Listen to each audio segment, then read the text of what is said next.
Oi, bom dia, amigos, como é que estamos? Estamos aqui, 9 horas.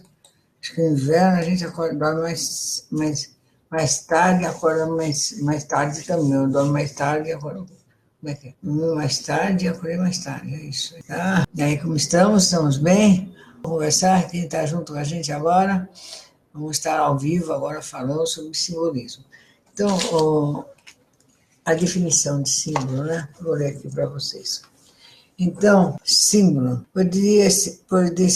poder-se-ia dizer que a primeira função do símbolo é de ordem exploratória, como a inteligência indagadora projetada no desconhecido. O símbolo investiga e atende a exprimir o sentido da aventura espiritual dos homens, lançando através do espaço-tempo. Permite, de fato, que se capacite, de certo modo, a relação que a razão não pode definir por conhecer um dos termos do outro. Entende o campo de consciência para um domínio onde a medida exata é impossível, e no qual o ingresso implica numa parcela de aventura e desafio. Aquilo que denominamos por símbolo, escreve Jung, é um termo, um nome ou imagem que, mesmo quando não nos são familiares na vida cotidiana, possuem, não obstante, uma implicação que se acrescenta à sua significação convencional e evidente. O símbolo implica em qualquer coisa de vago, de desconhecido ou de oculto para nós. No momento em que o espírito empreende a exploração de um símbolo, é levar as ideias situadas para além da nossa razão, que é capaz de captar. A imagem da roda, por exemplo, pode sugerir um conceito de um sol divino, mas nesse ponto nossa razão é obrigada a declarar-se incompetente, pois o homem é incapaz de definir um ser divino. Então, o símbolo ele expressa muitas coisas na nossa vida. Então, é isso que eu queria falar hoje, porque essa linguagem simbólica nós todos fazemos sem ter consciência disso exatamente, né? A gente não tem consciência do que a gente está pensando quando faz um símbolo. Mas quando a gente começa a entender essa linguagem do símbolo, as coisas ficam muito mais fáceis, muito mais simples. Por exemplo, um exemplo interessante. Aqui, você está vendo aqui ao meu lado uma porquinha prateada, né?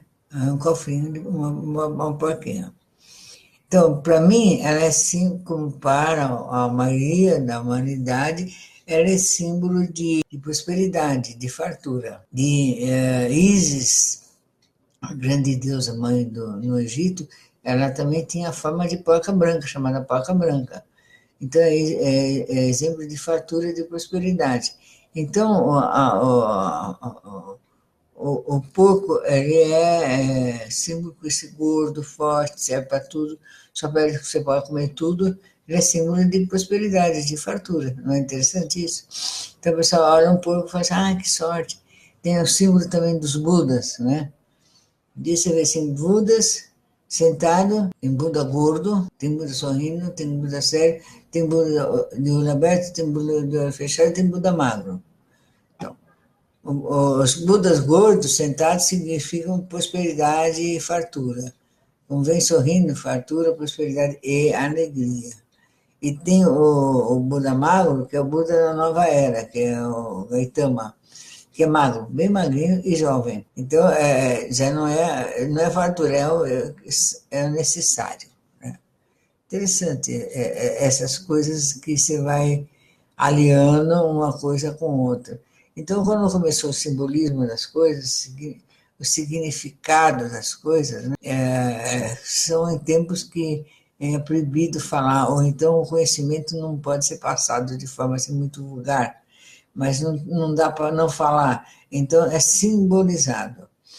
Então, temos assim, o simbolismo das cores, né? O amarelo sempre significou inteligência. Então, você põe assim, aqui nos mestres do arco-íris, né? Os mestres ascensionados, que são um de cada cor, não é isso? Um de cada cor. Então, tem um mestre que se veste de amarelo, que é o mestre da inteligência. O azul é mais espiritual. O verde é da cura, verde grama da cura. Então, se simbolizou cada cor de um jeito. e a humanidade entende o significado disso só por ver. Então, por exemplo, Cristo, ele sempre vem vestido com um manto, né, uma capa vermelha, e tem um coração flamejante, pegando fogo, vermelho, rubi. Aí a Dionísio, ele vem vestido de vermelho, coração flamejante também. Então, e Shiva, também com coração flamejante. Então, se os três têm coração flamejante, os três é o mesmo. É uma dedução. Aí, se os três tiveram que nascer e morrer da mesma forma, e pai celeste e mãe terrena, então eles devem ser o mesmo. A história deve ser a mesma pessoa, mudada através dos milênios. Chocante? Eu acho chocante. Quando se descobriu, eu achei chocante, mas é isso mesmo, né? Shiva, Cristo, Dionísio. É muito interessante. Os três são assim, né? Três são crianças que foram crianças desde pequeno inteligentíssimas, já ensinavam os adultos, vieram para defender a mãe e representar o pai. E eles todos foram perseguidos e caluniados de tudo quanto foi jeito, né? Os humanos não gostavam deles, né? E eles castigaram a humanidade por não acreditar em Deus seu Pai. Então, esse mito já veio desde Shiva. Aí veio Shiva, veio Dionísio, né, a história dionisíaca, e veio depois o Cristo, mas tudo mais ou menos parecido. Tendo a mesma base da fábula, do conto, né, da mitologia, assim, muito parecida uma com a outra, mas são símbolos que representam a união do divino com a terra, né? E gerando um filho prodigioso. É isso que significa, né? Muito bacana, eu acho muito interessante tudo isso. Abre para a gente entender o simbolismo de todos os mitos, né? Que os mitos também são símbolos que vão dando a entender coisas para a gente. Então a gente vai entendendo, lendo no passado, vendo no passado, os incas, né? Os incas, filhos do sol, filhos de Deus. Daí você vai lá no Egito, lá atrás, tem um faraó que fala, sou filho do sol, Deus único, que começou a saga do Deus único. Então tem vários deuses, na Índia cada esquina tem um deus, né? Então aí começou o Deus único, são filhos do sol. No Inca, filhos do sol. Então, o mesmo Deus, a mesma linha, o mesmo jeito, a mesma forma. Então, a gente vê essas civilizações que têm o mesmo simbolismo, elas têm praticamente os mesmos leis, conceitos, coisas muito parecidas, muito semelhantes umas com as outras, né? São mais simples, são mais humanas, né? Porque antes teve vários tipos de deuses, até chegar o Deus ter a forma humana no Egito, ele teve forma de animal. Primeiro teve de animal alado, até o jacaré, né? Então teve. E na Índia tem, até hoje tem templo do rato. Tem templo com Deus como rato, como macaco, coisa assim. No Egito teve Anubis, que é tipo cachorro, mas não era um Deus da medicina, né? Na verdade. Que aí a gente vai encontrar o cachorro na mitologia africana, que anda com a baloé que anda com cachorros do lado também. Que ele cura, é Deus da medicina também, é um orixá da medicina que cura. Então você vai vendo que as coisas tem tudo muito a ver uma coisa com a outra. Então são símbolos, né? Símbolos que vão orientando a nossa vida e vão indicando caminhos, né? Então, obrigado, aqui estão com a Jane, o Roger, o Renan. Ô, Renan, parabéns, viu, Renan? Eu sou propaganda bacana, né? Bacana. Então, tá, cortei, voltando. Então, os símbolos, eles determinam as coisas, eles falam as coisas. Nome das pessoas, né? Então, você vê, meu nome é Ana. Ana é um nome judaico. Então, tem uma origem judaica. Não tem origem judaica. Tem ou não tem? Vieira Monteiro. Vieira, tem. Monteiro, tem. Mas eles são, não sei, eles eram católicos. Mas daí você vai ver a origem, vai ver que vieram lá na época da escravidão, dos irmãos Monteiro, que eram judeus, um veio para Sul, outro foi para Nova York. Aí tem toda uma história que se perdeu no tempo. Mas tem essa origem. Então, aí vai minha mãe, criada no colégio católico, dá o nome de santo, tem que dar o nome de um santo. Então, Santa Ana, mãe de Nossa Senhora. Então, depois Ana. Então, ela foi por essa razão. Então, você vai vendo o que os pais dão para os filhos, nomes que significam coisas para eles. Por exemplo, meu irmão chama Geraldo, então ela quis dar o nome de outro santo, para o Geraldo. E ele teve um problema na vista que quase ia ficar cego. Então ela fez uma promessa para Santa Luzia, que se curasse os olhos do Geraldo, era o próximo filho, se fosse mulher, chamaria Luzia. Ela teve uma filha e ela pôs o nome de Luzia. Aí você vai fazer tudo no esquema da margem da cabeça dela, como é que era que funcionava. Ainda bem que foi para esse lado, senão a gente tem uns nomes bem estrambólicos, né? Raio de luz, como a turma dos hippies, né? Sol do não sei de quando, ou nomes indianos, sabe? Ixi, nossa, as mães piram legal, né? Então, a gente vai começar a ver os logos das marcas das pessoas, né? Das marcas dos negócios das pessoas. Então, a gente vê o nosso logomarca, nossa logo é uma fênix, então, símbolo de quê? Fênix é símbolo em todas as culturas, de renascimento.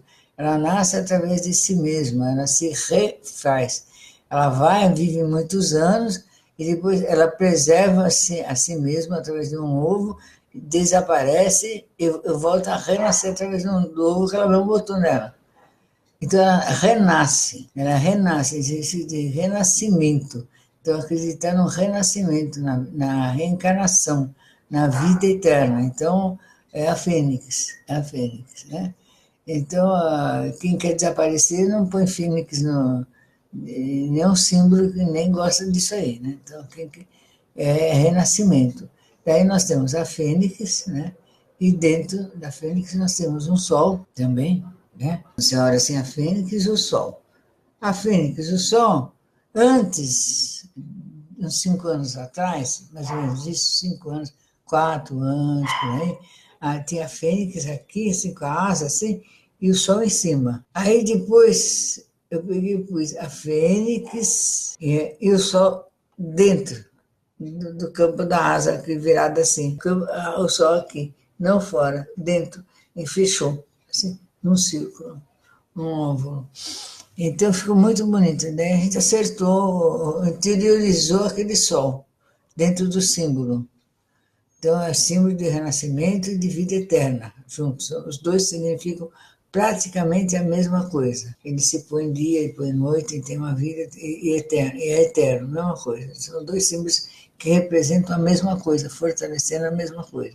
Então, isso é muito bacana, né? Isso é muito bacana. Aí, se você for olhar o Sol, ele tem 33 raiozinhos, que é mestre espiritual. Então, dá um título de mestre espiritual, que 33, a gente vai olhar na simbologia, não sei se aqui dos números tem, é T, né? S, 7, aqui vamos ver se eu acho o simbolismo do 33. É mestre espiritual, isso eu sei que é mestre espiritual, totem, vixe, nossa, esse livro de simbolismo tem coisa, né? Pronto, tá próximo, tem trapézio, tá perto. 3, 13, aliás, hoje é dia 13, não, é amanhã, dia 13, amanhã que é dia de Santo Antônio.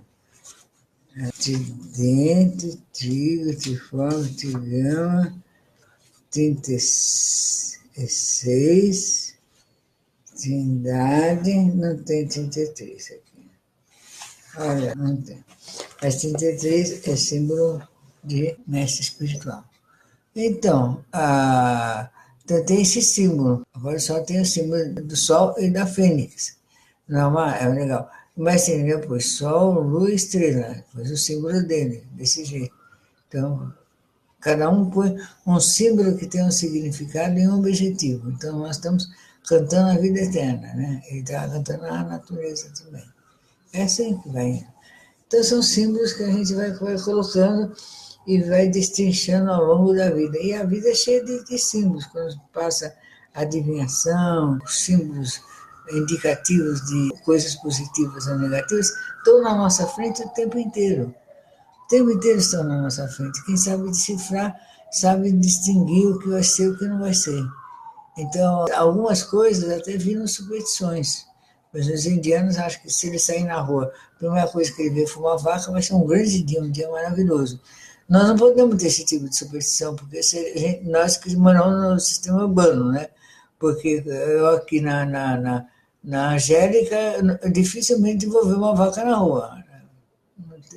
Viva. Posso ver uma história, mas viva, não, dificilmente vou sair na rua e ver uma vaca. Mas, você entendeu? Então, cada lugar é de um jeito, né? Mas é o símbolo da vaca em si, é um símbolo bom. É igual do porco, é um símbolo de prosperidade. Né? A mesma coisa, porco, vaca é um símbolo de prosperidade, um símbolo bom, um símbolo de coisas boas para acontecer. Então, o número que você usa, por exemplo, qual é o número da sua casa? É conforme o número, tem gente que não muda de casa como se o número for negativo. Eu moro no 12º andar, 1, 2, 3, Pai, Filho e Espírito Santo, então tá bom. Então eu moro no apartamento 2, o número raio do apartamento é 121, então 2, 1 mais 2, 3, mais 1, 4, tá bom, equilíbrio, tá ótimo. Tem gente que, se for um número negativo, não sobe, se for nem andar, não vai. Eu já vi pessoas medirem a casa antes de comprar, porque conforme a metragem não entra. E se tem degrau, não tem degrau, quantos degrau tem. Tem gente que chega nesses extremos mesmo, leva muito a sério. E tem pessoas que são especialistas de ver esses detalhes, que é o pessoal que faz Feng Shui. Né? Daí eu fiz também Feng Shui na minha casa. Então, daí a pessoa que veio falou assim, tá faltando um vermelho nesse corredor. Aqui tem um corredor, né? Aí eu peguei, comprei um vaso vermelho, pus ali, pronto, tá bom, bastou. Então, qual a diferença? Eu não sei, mas até agora está tudo bem. Então, se está tudo bem, não deu desequilíbrio, é porque provavelmente deve estar certo. Então, a gente vai vendo os símbolos que são expressão do nosso inconsciente, forma de expressar que o inconsciente encontra. E tem os positivos e tem os negativos. E tem os neutros também, né? Como a gente tem isso também na alimentação, né? Tem coisas positivas, tem coisas negativas, tem coisas neutras. Então, existe uma lógica dentro disso tudo, né? Lógica dentro do nosso imaginário, dentro da nossa razão, tem todo um sentido de ser. Então, dentro do simbolismo, quais as cores prediletas da sua roupa? Eu tenho roupa de todas as cores, mas qual que você usa mais? Por exemplo, eu tive percebendo no meu guarda-roupa que eu tenho roupa que eu não uso, mas eu gosto de olhar que ela está lá, mas eu não uso. Aí eu falei, pô, por que eu não uso, não gosto de ver que ela está lá, vou dar, né? Porque fica ali, você fica pegado num troço que você não usa, por quê? Mas se olhar assim, o que ela está simbolizando? O que aquele modelo de roupa está simbolizando? O que aquela cor está simbolizando, que te dá tanta segurança a ponto de você achar que você não pode tirar? Não, são coisas para raciocinar, para pensar por que a gente faz. O mesmo com sapatos. Mas pode ver, você pode ter um monte de sapato, você só tem 2 pés, então você só pode usar um par de sapatos cada vez, não é? Então, porque tem um monte e tem os que você não usa. Por que eles têm que ficar lá para você olhar? O que eles representam? São signos, sinais da nossa vida. São signos, sinais. Mesma coisa com o livro. Então, eu estou vendo aqui, estou dentro da minha estante, aqui, uma das estantes da casa. Eu tenho 1, 2, 3, 4 estantes. Exagero, mas é isso. Mas eu preciso diminuir bastante. Então, aí eu fico olhando que tem livros que eu não uso, então eu dou. Mas faz anos que eu estou nesse processo de me desfazer de coisas que eu não vou fazer uso. Não vou ler. Se eu não ler em 2 anos, não ler, é porque eu não vou ler. É ou não é? Então, mas por que ele tem que estar lá? Por que eu tenho que estar olhando? O que tem a ver com a cor, com o conteúdo, com a letra? Qual é o simbolismo disso tudo? Por quê? E assim a gente vai em tudo na casa, em todas as coisas da casa, né? A gente tem essa história com a gente mesmo, né? e a gente não sabe porque a gente repete coisas dessa forma, né? Por exemplo, eu gosto muito na parte do sol, a gente preserva os passarinhos, né? Ah, eu olhei atrás, eu ganhei estatuazinhas, né, de passarinho aí, tá aí atrás. É uma coisa ligando com a outra, muito interessante isso. É muito interessante isso. Então, você vê, Santo Antônio é no dia 13. Tem gente que acha que o 13 é dia de azar. Não é, é dia de Santo Antônio, não é dia de azar. Por que nós vamos comemorar dia 16? Porque cai na quarta-feira, cai amanhã. Normalmente a gente faria amanhã. Mas hoje em dia eu acho que a gente está tão ocupado, tão cheio de coisa, que é melhor a gente fazer no sábado. Para todo mundo é melhor não ser no sábado, então transferir para sábado.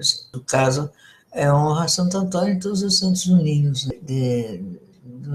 um dos meses mais frios do ano no hemisfério sul. É isso, queridos. Então eu queria só chamar a atenção para vocês sobre o simbolismo, que dentro dos livros que eu recomendo para ler, tem dois dicionários, todos os dois são dicionários de símbolos, simbologia.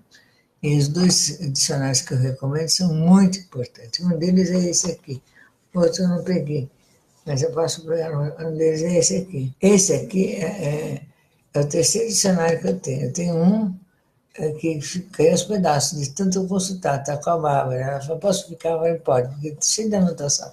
Aí teve um outro que sumiu e ela me deu esse aqui. Levou o meu velhinho e me deu um novo. Aqui, ó. E antes de começar a ideia dos símbolos, ele tem uma longa história, ele faz um prefácio falando sobre o simbolismo, sobre o que é simbolismo, explicando sobre o sentido do símbolo. Então, é importante a gente saber. Por exemplo, você faz a medicina, qual é o símbolo da medicina? Praticamente é um símbolo de uma das cartas do tarô. É o Ouroboros, uma cobra em volta de um mastro, né? Então, na verdade, é uma cobra comendo o próprio ramo, praticamente isso.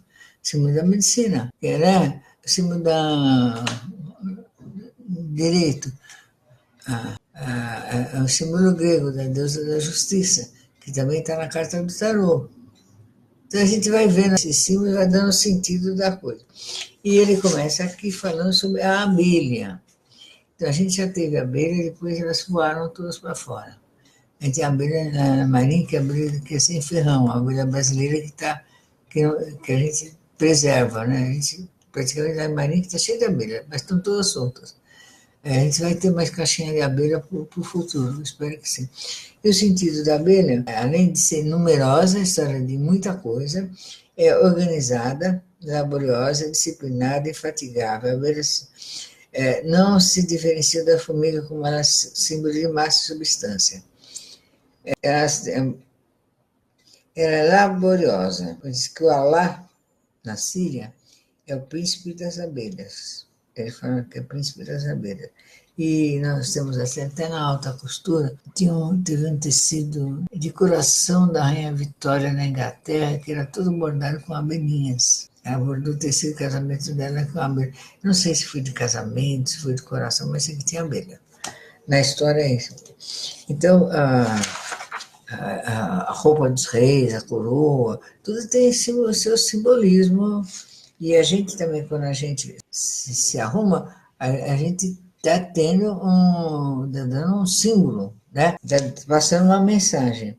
Então, a abelha, ela passa o pólen, ela tem uma série de significados benéficos. Então, e a abelha na América Latina, no Brasil especialmente, ela não tem ferrão, ela não mata ninguém. Isso tem um sentido muito importante, que se nós temos animais aqui que não são tão perigosos para a humanidade, então nós temos as pessoas que nascem aqui, de alguma forma, são mais pacíficas que as outras, onde tem animal perigoso. No inconsciente vai fazendo essas ligações, mesmo sem a gente perceber, entendeu? Então, se a gente prestar atenção, a gente vai destrinchando a nossa própria vida e se autoconhecendo através das coisas que a gente está vendo no dia a dia. No dia a dia, a cor da roupa que você pôs naquele dia. A rua que você preferiu andar ou outra. Então, por exemplo, as pessoas criativas, muito inquietas, elas fazem o mesmo caminho, mas nunca na mesma rua. Ela cria jeito de ir para cá, para lá, para cá, para lá, não sei o que, tudo. Quer ver coisas diferentes sempre. Aquela inquietação quer dizer, está à busca de algo novo. Então, os animais como a abelha, como a formiga, já têm só aquela finalidade, elas não criam caminhos novos, são sempre os mesmos, porque elas fazem as mesmas coisas eternamente, a mesma coisa. Tem um certo radicalismo, né? Como animais, né? O ser humano, como pode pensar em mudar, ele não deve ser igual. Ele pode ser organizado, mas nunca somente a mesma coisa, né? Então é isso, queridos, já são 15 para as 10. Vocês também devem estar ocupados com as suas coisas. Então eu queria agradecer a presença de vocês aqui hoje. Quem é que está na sala? Eu não vi quem é que está na sala. Muito obrigado, queridos, por vocês estarem aqui junto com a gente nesse dia de hoje. Muito obrigado pelos coraçõezinhos, muito obrigado pelos sóis, pelas luas, pelas estrelas. E vamos, que o dia tá chegando, a Copa. Tem a Copa do Mundo ainda juntos, né? No domingo eu pretendo estar lá com vocês assistindo a Copa do Mundo. Espero que o Brasil ganhe. Embora, gente, sabe? Pelo amor de Deus, né? Dizem que o Brasil tem muita chance de ganhar essa Copa. Eu nem acredito, porque desde aquele troço lá da França, viu, é uma desilusão desganhenta. Tomara que o Brasil ganhe, tomara que o Brasil ganhe. Mas o Brasil mesmo não ganhando, ele sempre ficou em vice, né? Mas para nós que somos muito exigentes, que não somos brasileiros, né, que somos muito exigentes, vice não serve, né? Vice não serve, né? Ser vice não serve. Quase ganhar também não serve. Ganhar em segundo lugar, terceiro lugar também não serve. A gente só aceita o primeiro lugar, né? Essa é a prova máxima de que nós brasileiros somos muito, muito exigentes. A gente pode suavizar um pouquinho isso, mas ser menos também não é. É isso aí. Então, todo mundo sabe disso, né? O brasileiro fala, qualquer coisa serve. Não, não é qualquer coisa serve. Não. Segundo lugar, para nós não serve. Nem terceiro lugar, muito menos. Nem quarto, muito menos. A gente quer primeiro. A gente sempre quer o máximo, sempre quer o melhor. E para vocês, agora, um bom dia e até amanhã. Tá bom? Beijão. Obrigado por todos. Faça uma melhor que entrou agora. Obrigado.